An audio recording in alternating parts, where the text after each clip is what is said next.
ये कहानी जेक के बारे में है, जो कि पेंडोरा प्लेनेट का रहने वाला है। ये अपनी फैमिली के साथ बहुत खुश होता है, जिसमें इसकी वाइफ और बच्चे हैं। ये बताता है कि मेरे अपने बच्चों के अलावा मैंने 2 बच्चे भी अडॉप्ट किए हुए हैं, जिनमें एक मेरी ही पुरानी साथी की बेटी है जो उसको पैदा करने के बाद मारी गई, और एक और बच्चा है जो कि इंसानों का ही है, क्योंकि आज से कुछ सालों पहले इंसान इस प्लेनेट पर रहने के लिए आए थे, जहाँ पे मैं अभी रह रहा हूँ। लेकिन जब वो वापस जमीन की तरफ चले गए तो ये बच्चा इधर ही रह गया। तब से ये मेरे साथ ही रहता है। ये सब बच्चे आपस में बहुत खेलते और एक दूसरे का काफी ख्याल भी रखते हैं। जेक अपने सब बच्चों को सब सिखाता है, जैसे कि तीर चलाना, मछली पकड़ना और भी बहुत कुछ। ये सब बड़े छोटे खुश तो होते हैं, लेकिन एक रात जेक और उसकी वाइफ आसमान में चमकता हुआ एक सफेद तारा देखते हैं। तो जैसे ही करीब आता है तो पता चलता है कि ये तो इंसानों की स्पेसशिप है, तो एक बार फिर से इनकी प्यारी दुनिया में रहने के लिए आ रही है। इंसानों की स्पेसशिप से निकलने वाली आग की वजह से जंगल में आग लग जाती है, जिससे बहुत से जानवर मारे जाते हैं और बहुत नुकसान होता है। इसके अंदर से इंसान निकलते हैं जो बड़े बड़े रोबोट्स के अंदर बैठे हुए थे, और इनकी बहुत बड़ी गाड़ियां भी थी जो रास्ते में आने वाली हर चीज को कुचल रही होती हैं। जबकि जेक और उसकी वाइफ के पास इस तबाही को देख के रोने के अलावा कुछ भी नहीं बचता। पता नहीं इंसान कब इंसान बनेंगे। खैर, अब लैब को दिखाया जाता है, जहाँ एक नीले रंग का इंसान जो बिल्कुल जेक और उसकी फैमिली जैसी शक्ल का लग रहा था, वो बेकाबू होकर उठता है और आसपास के लोगों को मारने लगता है। उसको उसके साथी कंट्रोल करते हुए बताते हैं कि आप हमारे कॉलोनल हैं, यानी कर्नल हैं, और आप इंसान ही हैं। हमने आपके मरने के बाद आपको मॉडर्न टेक्नोलॉजी की मदद से ऐसी बॉडी दे दी है जिस वजह से आप इस प्लेनेट में जिंदा रह सकेंगे। आप दिखने में इस प्लेनेट के लोगों जैसे ही लगेंगे, तो आपको फिक्र करने की कोई जरूरत नहीं है। इसी तरह बहुत से इंसानों को ऐसी बॉडी दे दी जाती है, जो कि हम इन कर्नल के आसपास खड़े लोगों में देख भी सकते हैं। दूसरी तरफ जेक और उसके साथी इंसानों को रोकने के लिए उनकी ट्रेन को तबाह कर देते हैं, जिसमें उनके हथियार और खाने का सामान जा रहा था। ये लोग खुद उड़ने वाले क्रिएचर्स पर थे और इंसानों के हेलीकॉप्टर्स को भी तबाह करने के बाद उनका सामान लूट लेते हैं। जब कर्नल को इस होने वाले नुकसान का पता चलता है तो वो जेक को मारने का प्लान करता है, क्योंकि जेक ही है जो नावी लोगों का लीडर है। बेसिकली जेक और उस जैसे दिखने वाले लोगों को नावी कहा जाता है। ये सभी वो लोग हैं जो जंगलों में रहते हैं और इन्हीं ने ट्रेन पर अटैक भी किया था। लेकिन कर्नल की सीनियर ऑफिसर उसको बताती है कि हमने जब भी जेक के जंगल में अपने जहाज भेजे तो उनके उड़ने वाले क्रिएचर्स ने हमेशा उनको तबाह किया। तुम ही हमारी उम्मीद हो जो कुछ कर सकते हो। तो कर्नल जंगल में अपने कुछ साथियों के साथ पैदल जाता है, जहाँ पर जेक के बच्चे खेल रहे थे। वो अपनी तरफ इंसानों को आता देखकर अपने फादर को बताते हैं, लेकिन उसी वक्त इंसान को पकड़ लेते हैं। कुछ ही देर में जेक की वाइफ वहां पर पहुंचकर एक इंसान के सर से तीर आर पार कर देती है। दोनों में लड़ाई शुरू हो जाती है। जेक की वाइफ अपनी बाकी बच्चों को तो बचा लेती है, लेकिन कर्नल उसके उस बेटे को उठा के अपने साथ ले जाता है जो इंसानी शक्ल वाला बच्चा था, जिसको इन्होंने अडॉप्ट भी किया हुआ था। जेक की वाइफ अपने बच्चे को लेकर परेशान ही थी कि जेक कहता है कि हमें इस जंगल को छोड़कर जाना होगा, क्योंकि मैं यहाँ का लीडर हूँ और वो कर्नल मेरे पीछे है। क्योंकि जब पहले इंसान यहाँ आए थे तब मैंने ही कर्नल को मारा था, क्योंकि वो नीले जिस या एवाटार में जिंदा होकर दोबारा आया है, तो वो मुझे मारना चाहता है। मैं, तुम और हमारी मुकम्मल फैमिली यहाँ से चली गई तो हम अपने कबीले के बाकी लोगों की जान बचा सकेंगे, क्योंकि हमारा पकड़े जाने वाला बच्चा जल्द ही हमारी लोकेशन बता देगा कि हम कहाँ रहते हैं और इंसान यहाँ तक पहुंच जाएंगे। जेक की वाइफ जाना तो नहीं चाहती, लेकिन आखिरकार मान जाती है। कि दूसरी तरफ इंसान जेक के बच्चे पर जुल्म कर उसके घर का पता पूछ रहे होते हैं, लेकिन वो हिम्मत करता है और कुछ भी नहीं बोलता। तभी कर्नल आकर उनको रोकते हैं और कहते हैं कि ये इंसान है तो इसे हम इंसानों की तरह बात करेंगे। उसकी तरफ दोस्ती का हाथ बढ़ाकर बताता है कि मैं तुम्हारा असली फादर हूँ, और आखिरी बार जब मैं दुनिया में आया था तो मैं जानबूझकर तुम्हें यहाँ छोड़ के गया था, क्योंकि मैं साथ तुम्हें लेकर नहीं जाना चाहता था। लेकिन अब मुझे एहसास है और मैं तुम्हें अपने साथ वापस लेकर जाऊंगा। जिस पर वो मासूम बच्चा मान जाता है कि ठीक है, मैं आपको जगह दिखा दूंगा। क्योंकि दूसरी तरफ जेक और उसकी फैमिली अपनी कबीले को छोड़कर अपने उड़ने वाले क्रिएचर्स पर बैठ के यहाँ से बहुत दूर चले जाते हैं, कम से कम कहीं रहने को नया ठिकाना मिले और वो वहां पे रह सके।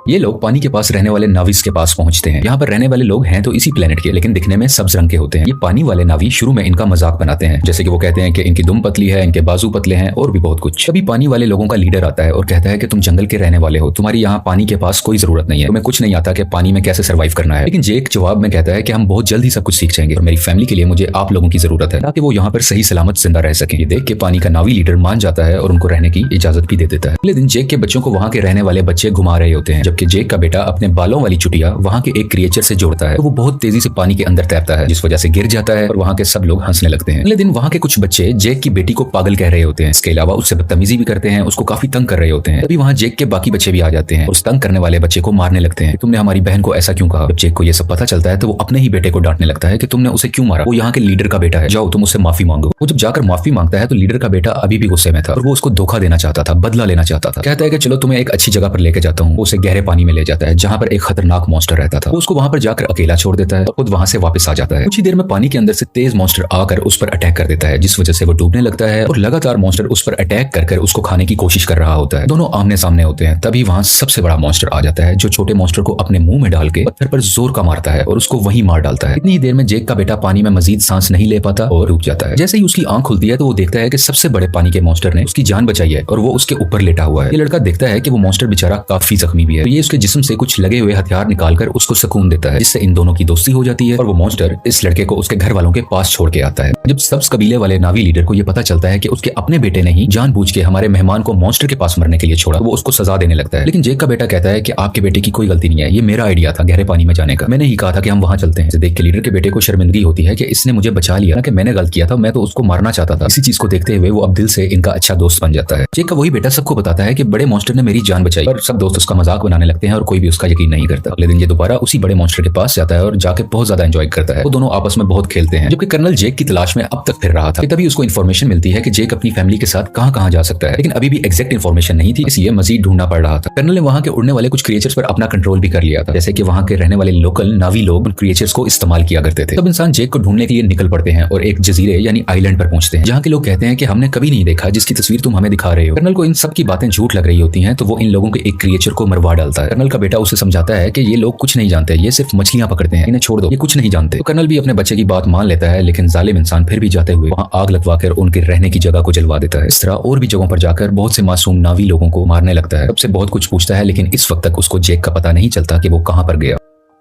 इसी तरह ये सब इंसान पानी वाले एक क्रिएचर को देखते हैं, उस पर भी लोहे की बनी हुई चेन और कुछ छोटे मिसाइल से अटैक करते हैं। इसके अलावा एक ऐसी अल्ट्रासोनिक गन से भी अटैक करते हैं जिससे वो मॉन्स्टर इंसानों पर हमला ही नहीं कर पाता, इंसान इसको बड़े आराम से पकड़ सके। वो बेचारा मॉन्स्टर अपने छोटे बच्चे के साथ तैर रहा होता है, जिसने इंसानों का कभी कुछ नहीं बिगाड़ा था, लेकिन वो दर्द से तड़प रहा था, चीख रहा था और आखिरकार वहीं पर मारा जाता है। उसका छोटा सा बच्चा इर्द गिर्द घूमकर उसको आवाजें दे रहा होता है और इंसान बहुत ही बेशर्मी के साथ खुशी में तालियां बजा रहे थे कि वो अपने मिशन में कामयाब हो गए। ये सब देखकर कर्नल का बेटा काफी तकलीफ में होता है, क्योंकि उसको इन सब जानवरों की फिक्र थी और वो इस होने वाले जुल्म को बिल्कुल बर्दाश्त नहीं कर रहा होता। इंसान उस क्रिएचर को पकड़कर अपने साथ ले जाते हैं, उसके मुंह के अंदर जाकर ड्रिल मशीन से उसके मुंह के ऊपर वाले हिस्से में सुराख करते हैं, जिसके अंदर से एक पीले रंग का लिक्विड निकलता है, जो कि एक ऐसा पानी है कि जो भी पिएगा उसकी उम्र बहुत कम स्पीड से बढ़ेगी, यानी उसको जिंदा रहने के लिए बहुत से साल मिल जाएंगे और वो जल्दी नहीं मरा करेगा। और इस लिक्विड की कीमत भी करोड़ों डॉलर्स में है, इसको ये मार्केट में बेच के बहुत पैसा कमाने वाले हैं। अगले दिन मरने वाले मॉन्स्टर क्रिएचर को सब्ज नावी लोग देख लेते हैं। उसके बाद जेक को बुरा भला कहने लगते हैं कि तुम्हारी वजह से इंसान इधर तक पहुंच गए और अब वो हमारे क्रिएचर्स को मार रहे हैं और बहुत जल्द हमें भी, इसलिए जो भी हुआ सो हुआ। ग्रीन नावी लीडर कहता है कि हम इंसानों से मुकाबला करेंगे। इसकी कुछ देर बाद जेक का बेटा सबसे बड़े मॉन्स्टर से एक बार फिर मिलने जाता है और देखता है कि उसके ऊपर एक एंकर जैसी डिवाइस लगी हुई है, जिसकी वजह से उस मॉन्स्टर को उस डिवाइस ने वहीं रोका हुआ था और वो वहां से हिल ही नहीं पा रहा था, क्योंकि इंसान उस लिक्विड को हासिल करने के लिए और भी मॉन्स्टर्स को मारने का इरादा रखते हैं। और इस बार बारी है जेक के बेटे के बड़े मॉन्स्टर की, जो साइज में भी बहुत बड़ा है और उसमें से लिक्विड भी बहुत ज्यादा निकल सकता है, इसलिए इंसान अब इस मॉन्स्टर को मारना चाह रहे हैं। बेटा और बाकी भी उसके पास होते हैं, जबकि इंसान इस तरफ बढ़ रहे होते हैं। कर्नल भी इन बच्चों को वहां दूरबीन से देख लेता है। जेक और लीडर को पता चलता है कि उनके बच्चे खतरे में हैं और वो अपने हथियार उठाकर उन्हें बचाने के लिए निकल पड़ते हैं। बहुत मुश्किल से बच्चे बड़े मॉन्स्टर से वो डिवाइस निकाल देते हैं, जिस वजह से मॉन्स्टर वहां से आगे तैरकर निकल जाता है और बिल आखिर उसकी जान बच जाती है। लेकिन इंसान फायरिंग करते हुए अभी भी बच्चों का पीछा कर रहे होते हैं। यहाँ पे लीडर की बेटी मरने ही वाली होती है, तो जेक का बेटा उसका हाथ पकड़कर अपनी तरफ करके उसकी जान बचा लेता है। लेकिन थोड़ी ही देर में बच्चों को बड़ा सा जाल डालकर पकड़ लेते हैं और अपनी शिप पर ले आते हैं। कुछ देर तक बच्चों के पेरेंट्स भी यहाँ आ जाते हैं, यानी कि जैक वहीं रुककर देखता है कि उनके बच्चों को शिप के आगे कर्नल ने बांधा हुआ है। कर्नल कहता है कि अगर बच्चों की जान बचाना चाहते हो तो शिप पर तुम सिर्फ अकेले आओगे। जेक सबकी बेहतरी के लिए अकेले जाने का फैसला करता है। तभी जेक के बेटे का सबसे बड़ा क्रिएचर दोस्त पानी के नीचे से एकदम से ऊपर आकर इनकी शिप पर चढ़ जाता है और अपने हाथों और दुम से वहां खड़े इंसानों को मारने लगता है और हर चीज तबाह कर रहा होता है। ये देख के जेक और लीडर के लोगों को भी मौका मिल जाता है कि वो इंसानों पर हमला कर दें और वो सब लोग शिप की तरफ बढ़ने लगते हैं। इंसानों और इन सब नावी लोगों के दरमियान काफी लड़ाई हो रही होती है, बहुत से इंसान भी मारे जाते हैं और कुछ नावी लोग भी। और वो पानी वाला क्रिएचर इंसानों की एक छोटी शिप के ऊपर से छलांग लगाकर उसको लोहे की रस्सी से इनको दबाकर मार देता है। जेक भी इंसानों का मुकाबला करते हुए बच्चों के पास आके उनको वहां से छुड़वा लेता है। कुछ बच्चे अपने अडॉप्टेड इंसानी भाई को भी ढूंढ लेते हैं और वहां से भागकर अपनी जान बचाते हैं, लेकिन उसी दौरान जेक का एक बेटा मारा जाता है और उसकी माँ ये सब देखकर अपने दिल पर काबू नहीं रख पाती और चिल्ला चिल्ला कर रोने लगती है।